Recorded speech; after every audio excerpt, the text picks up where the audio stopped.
संबोधन में कोरोना संकट से निपटने में अपनी सरकार के कदमों की तारीफ की और ये भरोसा दिलाया कि देश इस संकट से पूरी तरह उबर सकता है, जिसके लिए उन्होंने आत्मनिर्भर भारत का मंत्र दिया। देश के लोगों से अपील की कि संकट के इस वक्त को मौके की तरह देखा जाए। उन्होंने करीब 20 लाख करोड़ के आर्थिक पैकेज का ऐलान किया। ये रकम देश की जीडीपी का करीब 10% है। उन्होंने मजदूरों और रोज कमाने वाले लोगों को इस दौरान हुई मुसीबत का भी जिक्र किया और यह कहा कि ऐसे लोगों को मजबूत करना अब देश की जिम्मेदारी है। प्रधानमंत्री ने लोगों से अपील की है कि इस संकट से उबरने के लिए देश में बनी चीजों का ज्यादा से ज्यादा इस्तेमाल किया जाए। इसके लिए उन्होंने लोकल पर वोकल का नारा दिया। ये चाइना से बनी हुई चीजें आ रही थी, अब हमें अपनी देश की बनी हुई चीजें इस्तेमाल करनी है। वहीं लॉकडाउन को 17 मई के बाद भी बढ़ाया जाएगा, यह भी प्रधानमंत्री के संबोधन से साफ हो गया। हालांकि अब की बार लॉकडाउन पहले से अलग हो सकता है, नए नियमों वाला होगा लॉकडाउन 4, ये प्रधानमंत्री ने कहा। कोरोना लॉकडाउन का चौथा चरण लॉकडाउन 4 पूरी तरह नए रंग रूप वाला होगा, नए नियमों वाला होगा।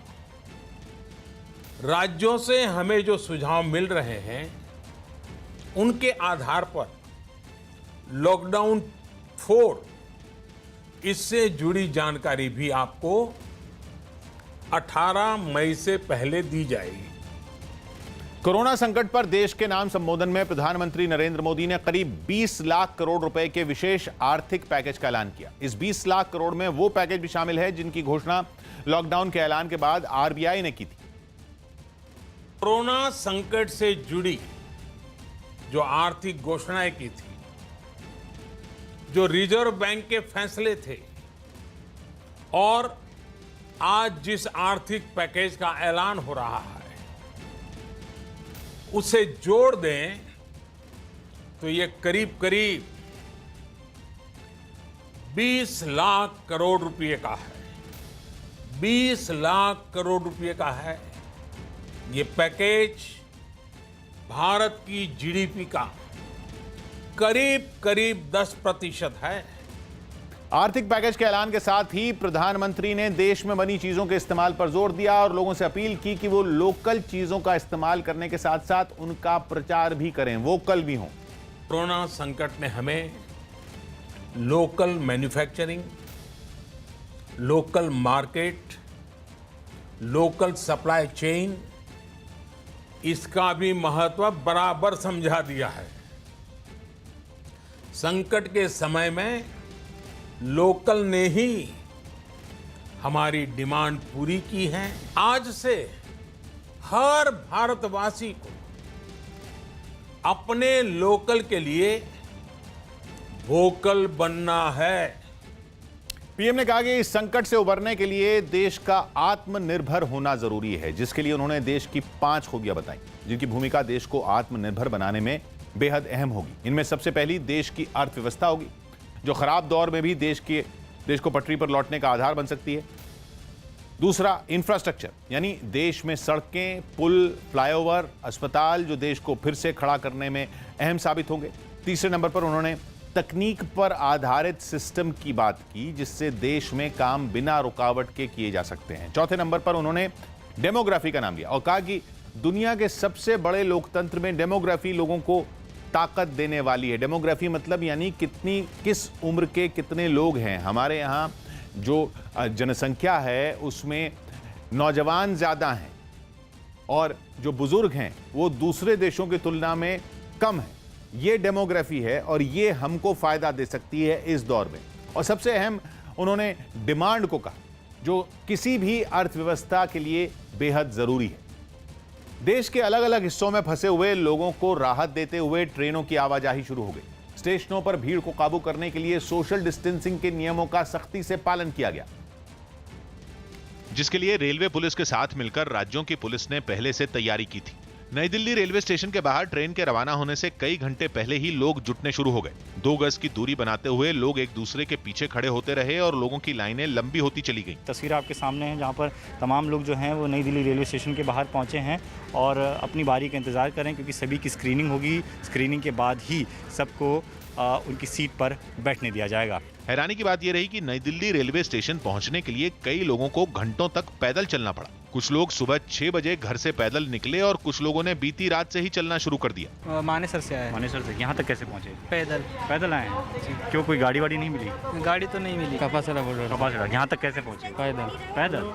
गाड़ी नहीं मिली? नहीं, गाड़ी नहीं मिली। इंटरनेट से टिकट बुक कराने वालों को ही स्टेशन में दाखिल होने की इजाजत दी गई, लेकिन सुबह के वक्त पुलिस के लिए बिना टिकट आने वालों को हटाना भी चुनौती बन गया। पुलिस के बड़े अधिकारी बार बार लोगों से अपील करते रहे कि टिकट न होने पर स्टेशन की तरफ न आए। जिसके पास टिकट नहीं है वो यहाँ कृपया करके पहाड़गंज साइड पे ना आए।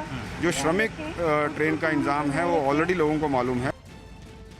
लेकिन तैयारी केवल दिल्ली में नहीं बल्कि देश के उन सभी शहरों में हुई जहां स्पेशल ट्रेनें पहुंचने वाली हैं। लॉकडाउन के कारण पिछले 2 महीने से बड़ी संख्या में लोग अलग अलग शहरों में फंसे हुए थे, इसलिए स्पेशल ट्रेनों की टिकट कुछ ही घंटों में बुक हो गई। मुंबई सेंट्रल से दिल्ली के लिए ट्रेन शाम के वक्त चलनी थी, लेकिन सुबह से ही लोगों ने पहुंचना शुरू कर दिया। स्टेशन के बेस किचन में लोगों को सोशल डिस्टेंसिंग के साथ बिठाने का इंतजाम किया गया। ये जो पूरा परिसर है बेस किचन का मुंबई सेंट्रल में, यहाँ पर यात्रियों को रुकाया गया है क्योंकि धीरे धीरे यात्री यहाँ पहुंचेंगे। ट्रेन को छूटने में भी टाइम करीब 5:30 बजे का वक्त है। स्टेशन पर साफ सफाई का काम एक दिन पहले ही शुरू हो गया था। ट्रेन के पहुंचने से कुछ घंटे पहले सोशल डिस्टेंसिंग के लिए कुछ और निशान बनाए गए। साफ सफाई का काम फिर से किया गया। हालांकि इन ट्रेनों में खाने पीने की सुविधा नहीं है, लेकिन यात्रियों के लिए पीने के पानी की बोतलों का इंतजाम जरूर किया गया।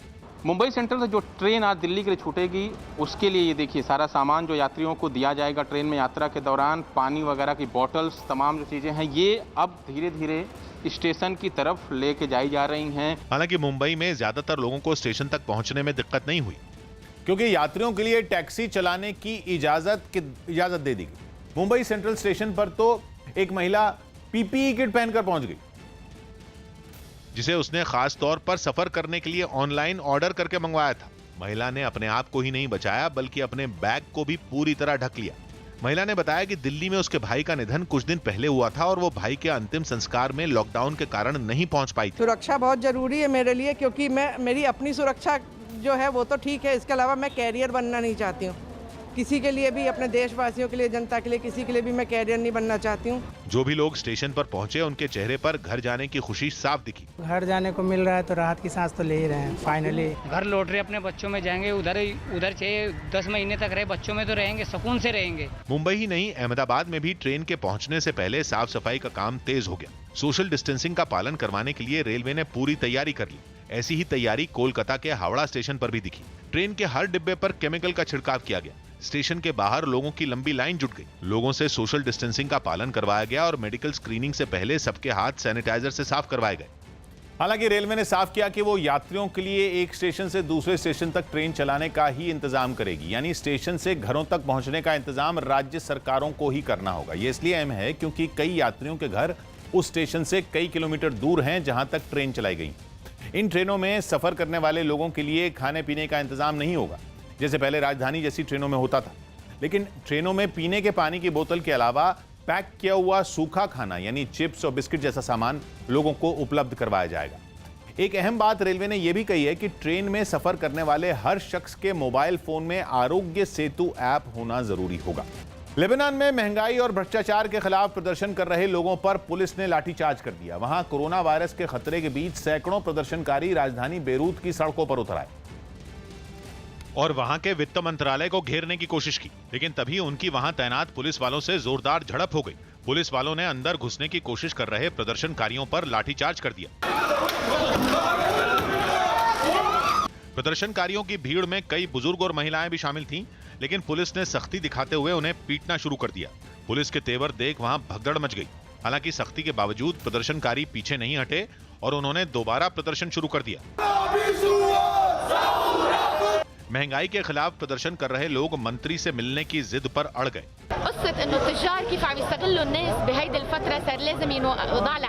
लेबनान में महंगाई, बेरोजगारी और भ्रष्टाचार से परेशान लोग पिछले काफी वक्त से सिस्टम में बदलाव की मांग कर रहे हैं। अभिनेत्री नीना गुप्ता ने एक वीडियो शेयर किया।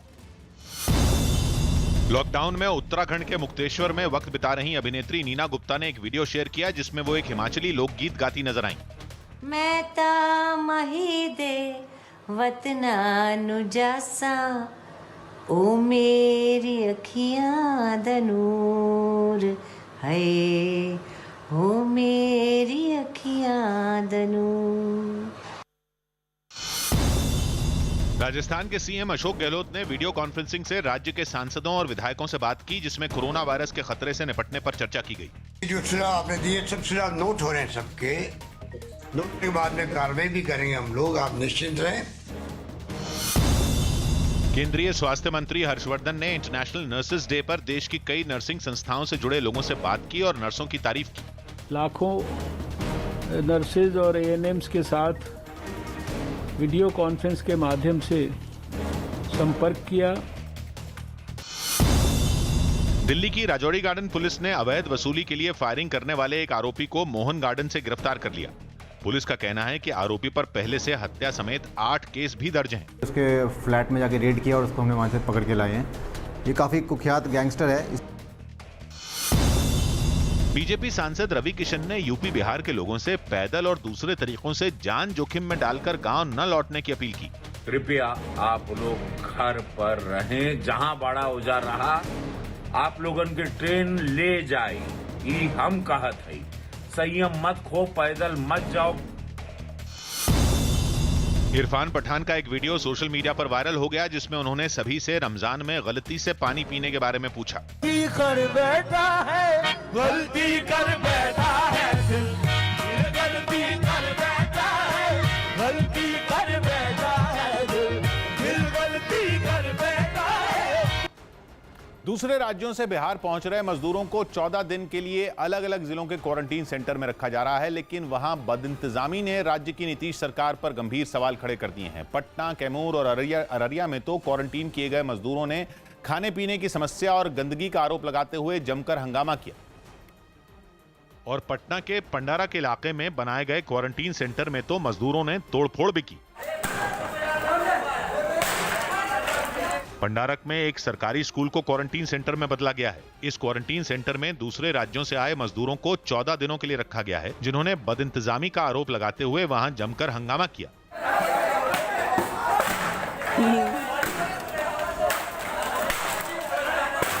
क्वारंटीन किए गए मजदूरों ने नेशनल हाईवे 31 को भी जाम कर दिया। बांस की बल्लियां लगाकर रास्ते को बंद कर दिया गया। भाई खाना करने की व्यवस्था नहीं, पानी आधे नहीं आता, गंदगी बहुत ज्यादा वहाँ पर है सर। पुलिस और स्वास्थ्य विभाग के अधिकारियों ने मजदूरों को मनाने की भी कोशिश की। उनसे वादा किया गया कि उनकी जो भी मांगे हैं उन्हें पूरा किया जाएगा। लेकिन बात सिर्फ पटना के एक क्वारंटीन सेंटर की नहीं है। बिहार के दूसरे जिलों में भी मजदूरों ने क्वारंटीन सेंटर में बदइंतजामी का आरोप लगाया, जिनमें अररिया का भी एक क्वारंटीन सेंटर है। मजदूरों ने आरोप लगाया कि क्वारंटीन सेंटर के नाम पर उन्हें एक खंडहर हो चुके स्कूल में ठहरा दिया गया। मजदूर इसके विरोध में सड़कों पर उतर आए। उन्होंने पुलिस की गाड़ी को घेर कर नारेबाजी भी की। उन्होंने प्रशासन पर सड़ा हुआ खाना देने का आरोप भी लगाया। मजदूरों के आरोपों पर प्रशासन की तरफ से भी सफाई दी गई। 4 बजे सुबह में हम कहाँ से खाना देंगे? खाना का टाइम होता है, खाना बनने नहीं दे रहा है। अररिया की तरह कैमूर के क्वारंटीन सेंटर में भी मजदूरों का गुस्सा देखने को मिला। वहां एक आधी बनी हुई स्कूल की बिल्डिंग में मजदूरों को ठहराया गया है, जहां आरोप है कि मजदूरों को ना तो समय पर खाना मिल रहा है और ना ही साफ सफाई का कोई ध्यान रखा जा रहा है। देखिए यहाँ पे क्या व्यवस्था है, देखिए 12 बज गया, 12 बजे खाना मिला है और देखिए हम लोग बरामदे में रह रहे हैं, आंधी तूफान चल रहा है, आप तो देख रहे हैं यहाँ की स्थिति। ऑस्ट्रेलिया के प्रधानमंत्री स्कॉट मॉरिसन ने कोरोना से लड़ाई में जीत का दावा किया। ऑस्ट्रेलिया में कोरोना के करीब 7,000 मरीज हैं। इनमें भी 90% मरीज पूरी तरह ठीक हो चुके हैं। जिसके बाद वहां के प्रधानमंत्री स्कॉट मॉरिसन ने लॉकडाउन में कई तरह की छूट का ऐलान किया। उन्होंने दावा किया कि ऑस्ट्रेलिया कोरोना से उबर चुका है। हालांकि सावधानी नहीं रखने पर कोरोना के दोबारा लौटने की चेतावनी भी दी गई। And we are winning, but we have not yet won. That virus is still out there. That virus still has the great potential to do enormous harm. Australia में पिछले एक हफ्ते में सिर्फ 120 नए कोरोना मरीज मिले हैं, जिसके बाद कई इलाकों में लॉकडाउन में छूट दे दी गई। रेस्टोरेंट और दुकानों को भी कुछ शर्तों के साथ खोल दिया गया। सड़कों पर भी कई गाड़ियां और बसें चलती नजर आईं। हालांकि वहां छूट के बावजूद सोशल डिस्टेंसिंग जैसे नियमों का पूरा ध्यान रखना होगा। यूपी सरकार ने राज्य के सभी सरकारी कर्मचारियों, पुलिस और शिक्षकों को दिए जाने वाले 6 तरह के भत्ते हमेशा के लिए खत्म करने का फैसला किया। इसका सीधा असर 16 लाख कर्मचारियों पर पड़ेगा, जिन्हें अब नगर प्रतिकर भत्ता मिलना हमेशा के लिए बंद हो जाएगा। यह भत्ता 1 लाख से अधिक आबादी वाले शहरों में रहने वाले कर्मचारियों को मिलता था। इसके अलावा सचिवालय भत्ता भी हमेशा के लिए खत्म करने का फैसला किया गया। यह भत्ता सचिवालय में तैनात विशेष सचिव स्तर के अधिकारियों और कर्मचारियों और हाईकोर्ट में एडिशनल रजिस्ट्रार स्तर के कर्मचारियों को दिया जाता था। वहीं अलग अलग विभागों में तैनात जूनियर इंजीनियरों को हर महीने 400 रुपए का जो विशेष भत्ता मिलता था उसे भी खत्म कर दिया। साथ ही यूपी पुलिस की विशेष शाखाओं जैसे कि CID, anti corruption, security, vigilance, local intelligence unit वगैरह में तैनात कर्मचारियों को मिलने वाला विशेष भत्ता भी खत्म कर दिया गया।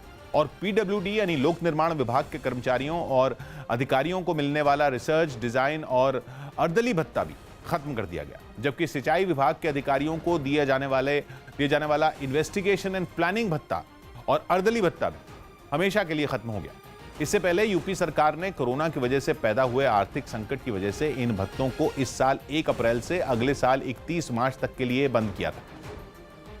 लॉकडाउन में राज्य सरकार से छूट मिलने के बाद अमृतसर में कुछ शर्तों के साथ थोक बाजार में ज्यादातर दुकानें खुल गईं। शहर के रेड जोन में होने के बावजूद वहां सुबह 6 बजे से 10 बजे तक दुकानें खोलने की इजाजत दे दी गई, जिसके बाद बाजार में ऑड इवन फॉर्मूले के तहत दुकानें खुली। वहां कपड़े की दुकानों से लेकर खाने पीने का सामान बेचने वाली दुकानें और कॉस्मेटिक्स की दुकानें भी खुली नजर आईं। दुकानों के खुलते ही बाजार में चहलकदमी बढ़ गई और कई लोग घरों से बाहर निकलकर सामान खरीदने बाजार पहुंचे। हालांकि पहले के मुकाबले बाजार में भीड़ कम ही दिखी। जो लोग बाजार पहुंचे उन्हें सोशल डिस्टेंसिंग को ध्यान में रखते हुए ही सामान दिया गया। एक दुकान के बाहर ग्राहक सामान खरीदने के लिए गोल घेरों में खड़े हो गए और अपनी बारी का इंतजार करते दिखे। ਜਿਹੜਾ ਬੰਦਾ ਉਹੀ ਆਏਗਾ ਜਿਹੜਾ ਸੋਸ਼ਲ ਡਿਸਟੈਂਸ ਰੱਖ ਕੇ ਆਏਗਾ, ਸਾਡੇ ਵਾਸਤੇ ਫਾਇदेमंद है, ये किसी और वास्ते नहीं गा। इसी तरह लुधियाना में भी राज्य सरकार से छूट मिलने के बाद कई दुकानें 4 घंटे के लिए खोली गईं, जिसके बाद कई कारोबारी सामान ढोने वाली गाड़ियों के जरिए सामान की सप्लाई करवाने में जुट गए। हालांकि सामान की ढुलाई के दौरान कुछ लोग मास्क लगाए भी नहीं दिखे। वहीं कुछ पुलिस वाले बाजार में मौजूद रहे ताकि लोग सोशल डिस्टेंसिंग के नियमों को ध्यान में रखते हुए ही सामान बेचे और खरीदें। धोनी का अपनी बेटी और कुत्ते के साथ मस्ती का एक वीडियो वायरल हो गया। महेंद्र सिंह धोनी का लॉकडाउन के बीच घर में अपनी बेटी और कुत्ते के साथ मस्ती का एक वीडियो सोशल मीडिया पर वायरल हो गया। दिल्ली मेट्रो की सुरक्षा में तैनात सीआईएसएफ के 5 जवानों की रिपोर्ट पॉजिटिव आई, जिसके बाद कोरोना वायरस की चपेट में आने वाले सीआईएसएफ के जवानों की संख्या 68 हो गई। कोलकाता के एक अस्पताल में ठीक होने के बाद 52 साल के एक आदमी को अस्पताल से छुट्टी दे दी गई। बताया गया कि वो 38 दिनों तक वेंटिलेटर में रहने के बाद कोरोना वायरस को मात देने में कामयाब रहा। पूर्व प्रधानमंत्री मनमोहन सिंह को दिल्ली के एम्स अस्पताल से छुट्टी मिल गई। रविवार को बुखार और सीने में दर्द की शिकायत के बाद उन्हें अस्पताल में भर्ती करवाया गया था। गृह मंत्री अमित शाह, राहुल गांधी और सचिन तेंदुलकर समेत कई लोगों ने इंटरनेशनल नर्सेज डे पर सभी नर्सों को बधाई दी और कोरोना वायरस की लड़ाई में बड़ा योगदान देने पर उनका शुक्रिया अदा किया। इंटरनेशनल नर्सेज डे पर हिमाचल प्रदेश के ऊना में एक अस्पताल में काम करने वाली कुछ नर्सों को सम्मानित किया गया। इस कार्यक्रम में सोशल डिस्टेंसिंग का भी ध्यान रखा गया। नर्सिंग स्टाफ का बहुत ज़्यादा योगदान है हमारे स्वास्थ्य विभाग में, इसके लिए मैं उनका आज के दिन उनका बहुत बहुत धन्यवाद करता हूं। जयपुर के पास एक गांव में लॉकडाउन की वजह से बेरोजगार हुए मजदूरों को मनरेगा के तहत काम मिल गया। लॉकडाउन की वजह से दूसरे राज्यों से लौटे मजदूरों के सामने रोजी रोटी का संकट खड़ा हो गया था, जिनकी मदद के लिए सरकार ने मनरेगा के तहत काम शुरू करवाया और कई मजदूरों को काम दे दिया। इन मजदूरों ने सोशल डिस्टेंसिंग का भी ध्यान रखा और काम करते वक्त चेहरे पर मास्क लगाए हुए भी नजर आए। जो कारखानों में काम कर रहे थे, दूसरे राज्यों से मजदूर राजस्थान में आ रहे हैं और राजस्थान के मजदूर हैं, वो क्या करें? अब उसका एक रास्ता खोजा गया है कि नरेगा के जरिए काम दिया जा रहा है। अधिकारियों ने बताया कि परेशान मजदूरों को मनरेगा के तहत काम मिलने से काफी राहत मिली है। लॉकडाउन होने के बाद में लोगों की रोजगार की डिमांड बढ़ी और राज्य सरकार के आदेश से हमने ये काम चालू करवाया, जिसमें लोगों को काफी राहत मिली है। राजस्थान के उप मुख्यमंत्री सचिन पायलट ने दावा किया कि राज्य में लौटने वाले सभी मजदूरों को मनरेगा के तहत रोजगार दिया जाएगा। हम मन खोल के बिना किसी रोक टोक के नरेगा को और बढ़ाएंगे। जैसे मैंने कहा 25,33,000 लोग आज काम कर रहे हैं। इतने ना यूपी में ना बंगाल में है। राजस्थान जनसंख्या के आधार पर थोड़ा कम है उनसे, फिर भी उसके अनुपात में हम लोग नरेगा को बहुत व्यापक रूप से यहाँ कामयाब कर पाए। फ्रांस की राजधानी पेरिस में लॉकडाउन में मिली छूट के बाद लोगों की जिंदगी एक बार फिर पटरी पर लौटने लगी है। वहां पर कोरोना की वजह से 17 मार्च से ही लॉकडाउन लागू है, लेकिन अब पाबंदियों में मिली छूट के बाद लोगों ने थोड़ी राहत की सांस ली। सरकार ने वहां की मेट्रो ट्रेन को फिर से लोगों के लिए खोल दिया। जिसके बाद वो मेट्रो में बैठकर अपने काम पर जाते दिखाई दिए। हालांकि इस दौरान मेट्रो में पहले की तरह भीड़ नजर नहीं आई और जो थोड़े बहुत लोग उसमें सफर करते दिखे उन्होंने सोशल डिस्टेंसिंग का पूरा पालन किया और एक दूसरे से दूरी बनाकर मेट्रो की सीटों पर बैठे। हालांकि ज्यादातर सीटें वहां खाली ही दिखी। इसके अलावा सभी लोग मास्क पहने भी दिखाई दिए। सड़कों पर भी पहले की तरह चहल पहल दिखी, लेकिन पहले की तुलना में लोगों की भीड़ वहां भी कम ही नजर आई। Economically, it's a disaster, and today we have the COVID-19 shutdown. बाजारों में भी दोबारा रौनक लौट आई। दुकानों में लोग अपनी जरूरत का सामान खरीदते दिखाई दिए। घर से कई दिनों बाद बाहर निकले लोग कॉफी हाउस के बाहर खड़े होकर एक बार फिर कॉफी की चुस्की का आनंद लेते नजर आए। पाबंदियों में छूट के बाद भी वहां की सरकार ने लोगों को सख्त हिदायत दी है कि जब तक हालात पूरी तरह ठीक न हो जाएं, तब तक वो आगे भी एक दूसरे से दूरी बनाए रखें और कोरोना से बचाव के लिए मास्क जरूर पहनें। कोरोना संकट के बीच एमसीडी शिक्षक संघ ने ड्यूटी करने के लिए दिल्ली सरकार के सामने कई शर्तें रखी। एमसीडी के टीचरों की ड्यूटी दिल्ली में जरूरतमंद लोगों को अनाज बांटने में लगी है और कुछ दिन पहले ड्यूटी करने वाली एक टीचर की कोरोना की चपेट में आने से मौत हो गई, जिसकी वजह से राशन बांटने की ड्यूटी कर रहे एमसीडी अध्यापक परेशान नजर आए और एमसीडी शिक्षक संघ ने ड्यूटी करने के लिए दिल्ली सरकार के सामने कई शर्तें रख दी, जिनमें सबसे अहम पीपीई किट और थर्मल स्क्रीनिंग है। किट चाहिए और क्या नाम है 15 दिन पे हमारी जांच होना चाहिए। जो राशन लेने आते हैं उनकी भी वो होना चाहिए। दिल्ली सरकार की जन आहार योजना के तहत एमसीडी स्कूलों में पढ़ाने वाले अध्यापकों को राशन बांटने की जिम्मेदारी मिली और ये अध्यापक स्कूल की कक्षा में जमीन पर बैठकर लोगों को अनाज बांटते नजर आए। दिल्ली में एमसीडी टीचर्स ये मांग कर रहे हैं कि राशन ड्यूटी से उनको हटाया जाए। एमसीडी स्कूल्स में इसी तरह से जो टीचर्स हैं इनको राशन बांटने की ड्यूटी दी गई है। इन अध्यापकों ने दिल्ली सरकार के सामने जो मांगे रखी, उनमें एक मांग ये भी है कि अगर ड्यूटी करने वाले किसी अध्यापक की कोरोना से मौत होती है तो उसके परिवार को 1 करोड़ की मदद मिले। मुख्यमंत्री अरविंद केजरीवाल ने अध्यापकों की इस मांग को माना और जिस अध्यापक की कोरोना से मौत हुई उसके परिवार को सम्मान राशि देने का ऐलान किया। बैकाली जी के परिवार को दिल्ली सरकार की ओर से 1 करोड़ रुपए की सम्मान राशि दी जाएगी। राशन बांटने की ड्यूटी पर तैनात एमसीडी के स्कूल की एक टीचर की 4 मई को मौत हो गई थी। वो गरीबों को सरकार की तरफ से दिया जाने वाला खाना बांटते समय कोरोना का शिकार बनी थी। यही वजह रही कि उनकी मौत के बाद दूसरे टीचर घबरा गए और उन्होंने मुख्यमंत्री अरविंद केजरीवाल को एक चिट्ठी लिखी और मांग की कि उन्हें राशन बांटने की ड्यूटी से हटाया जाए और अगर सरकार ऐसा नहीं कर सकती तो उनकी कई शर्तें पूरी करनी होंगी, जिनमें सबसे अहम शर्त पीपीई किट देने और समय समय पर थर्मल स्क्रीनिंग करवाने की। यही नहीं, इन लोगों की मांग है कि सरकार हर 15 दिन पर उनका कोरोना टेस्ट करवाए और अगर ड्यूटी के दौरान किसी टीचर की मौत हो जाती है तो उसके परिवार को 1 करोड़ रुपए की मदद और परिवार के एक सदस्य को स्थायी नौकरी दी जाए। यही नहीं, एमसीडी शिक्षक संघ ने यह भी साफ कर दिया कि अगर उनकी मांगें नहीं मानी गई तो मुख्यमंत्री उनकी जगह दिल्ली सरकार के कर्मचारियों की ड्यूटी लगा दी। चंडीगढ़ के सेक्टर 26 की सबसे बड़ी सब्जी मंडी को कोरोना का हॉटस्पॉट बन जाने की वजह से बंद करना पड़ा। अब वहां की सब्जी मंडी को चंडीगढ़ के सेक्टर 17 में आईएसबीटी यानी अंतर्राज्यीय बस अड्डे में शिफ्ट कर दिया गया। और चंडीगढ़ के सबसे बड़े बस अड्डे के जिन प्लेटफॉर्म पर कभी बस यात्रियों की भीड़ होती थी, वहां अब सब्जियों की थोक दुकानें खोल दी गईं। चंडीगढ़ के सेक्टर 17 आईएसबीटी को सब्जी मंडी में तब्दील कर दिया गया है। दरअसल चंडीगढ़ की सबसे बड़ी सब्जी मंडी सेक्टर 26 सब्जी मंडी के नजदीक ही बापू धाम इलाका है, जो कि कोरोना का हॉटस्पॉट बन चुका है। वहीं सेक्टर 17 के बस अड्डे को सब्जी मंडी में तब्दील हुआ देख लोगों को भरोसा नहीं हुआ कि ये दिन भी देखने पड़ेंगे। यहाँ सोचें तक भी सब्जी बिकेगी, यहाँ तो साफ सुथरा था, बस स्टैंड था, आने जाने के लिए बना हुआ था। चंडीगढ़ का मेन सेक्टर 17 है ये। यहाँ आम लोगों को आने की इजाजत नहीं दी गई। सिर्फ सब्जी के थोक और फुटकर दुकानदारों को ही मंडी में तब्दील बस अड्डे में आने जाने के लिए पास जारी किए जा रहे हैं। वो तो सर परेशानी तो वहाँ पे भी थी, यहाँ तो थोड़ा बहुत परेशानी तो उठानी पड़ेगा। वहीं चंडीगढ़ में सब्जी के थोक दुकानदारों का आरोप है कि मंडी शिफ्ट करने से उनकी परेशानी बढ़ गई। तो यहाँ दिक्कत आ रही है, लेबर पहले है नहीं, अब लेबर वहाँ से लेके आनी पड़ती है, फिर छोड़नी पड़ती है, उनको खाना खाने के लिए यहाँ कोई जगह नहीं है।